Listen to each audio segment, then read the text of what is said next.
অনেক বাবা মারাই আমাদের কাছে এসে বলেন যে আমার বাচ্চার তো মাথায় চুল খুব কম।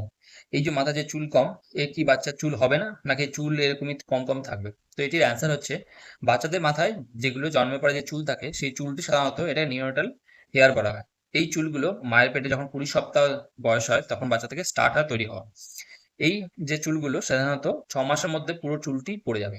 পুরো চুলটি পড়ে গিয়ে তারপরে সেখানে নতুন ভাবে চুল তৈরি হওয়া শুরু করবে। 1-2 বছরের মধ্যে বাচ্চাদের নর্মাল চুল, যেটি নর্মাল প্যাটার্ন অফ চুল, সেটি তৈরি হয়।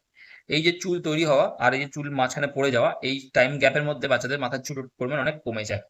যার জন্য অনেক বাবা মারা ভেবে থাকেন যে আমার মনে হয় বাচ্চার চুল পুরোপুরি কমে যাচ্ছে, মাথা টাক হয়ে যাচ্ছে। তো এটি নয়।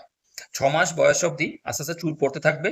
আর 2 মাস বয়সের পর থেকে নতুন চুল তৈরি হতে শুরু করবে। তো প্রথম প্রথম চুল অনেক, মাথার যতটুকু চুল ছিল জন্মের আগে সেই চুলগুলো সমস্ত কিছু পড়ে যাবে, তারপরেই নতুন চুল তৈরি হওয়া শুরু করবে। দিনে 100 থেকে 200টি চুল পড়বে, আর সেখানে 10 থেকে 12টি চুল তৈরি হবে। তো এই যে মাঝের টাইম ফ্রেমটি, সেই জন্য অনেক বাবা মারাই ভাবেন যে এই মাঝের টাইম ফ্রেমটিতে চুল কম থাকে, তো চুল মনে হয় আর উঠবে না, কিন্তু নয়।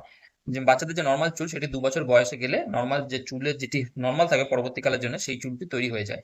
তো এর জন্য কোনো রকম টেনশন করার দরকার নেই। 2 বছর অবধি জেনেটিক্যালি যেটুকু চুল থাকা দরকার সেই রকম নর্মাল চুল তৈরি হয়ে যাবে।